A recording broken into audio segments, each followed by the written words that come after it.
An excerpt from Return to Examaker, Book 3 of The Adventures of Isabelle by Nicole Cutts. The Tribal Council. Part 1. A Letter to Freya. For the next month, Isabelle did not attend any council meetings, her absence raising no alarms.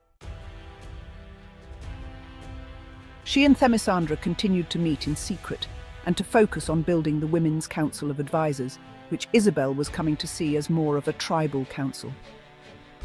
Isabelle felt a quiet satisfaction in knowing she was creating something of her own, something that could change the course of Examaker. Her father's absence had left a void she was determined to fill. Lady Lucy, ever sharp and discreet, identified some trustworthy women involved in farming and commerce in villages near hers.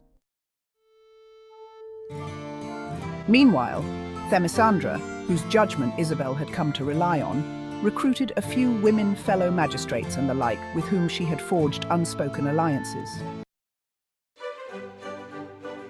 So, as not to arouse suspicion, Isabelle arranged a couple of formal teas and invited women of the court she had her eye on. A private tea at Lagoa Bonita was highly coveted, and a powerful incentive to many women who wished to form a bond with the royal family that could benefit their own. Isabelle was going to have to weed out the sycophants and climbers, a task she did not relish, to determine who could be a true ally. These gatherings allowed her to observe them, assessing who might be worthy of her trust. Sithona was pleased because not only was Isabelle staying out of her business, but it appeared she was finally embracing her duty to court politics. All the while, Isabelle's true intentions remained carefully hidden in plain sight. As Isabelle sought to form her own tribe, her thoughts often turned to Freya. The formidable leader had already forged a powerful tribe of women, and Isabelle found herself wondering how she had done it. Freya's connections could prove invaluable. One afternoon, with this in mind, Isabelle sat down to write her old friend a letter that would be delivered via the next ship carrying colonists and goods to Orphalese. Trusting that Freya would understand the deeper meaning behind her words, Isabelle wrote, "Dearest Freya, I hope this finds you and Jenny well, and that you are adjusting to life on land. Smile. How are your mother and your daughters? I imagine they are thriving in this new chapter of your lives. It feels like a lifetime ago since I left Orphalese to return to Jamaica. Life here remains much the same, with one notable exception: my father's absence. I miss him so.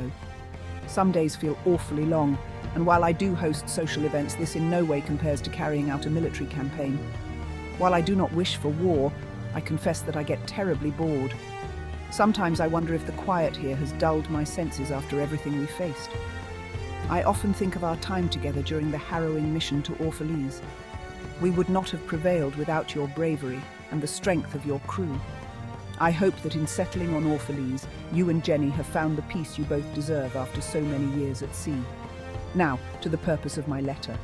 I am working on expanding my social circle here and am in need of friends who might challenge me and bring fresh perspectives. I recall that there are many members of your tribe in and around Abukir, and I would greatly value the opportunity to meet with them. Their talents would be a welcome complement to the social gatherings I spoke of. Could you tell me how I might reach them? I eagerly await your reply.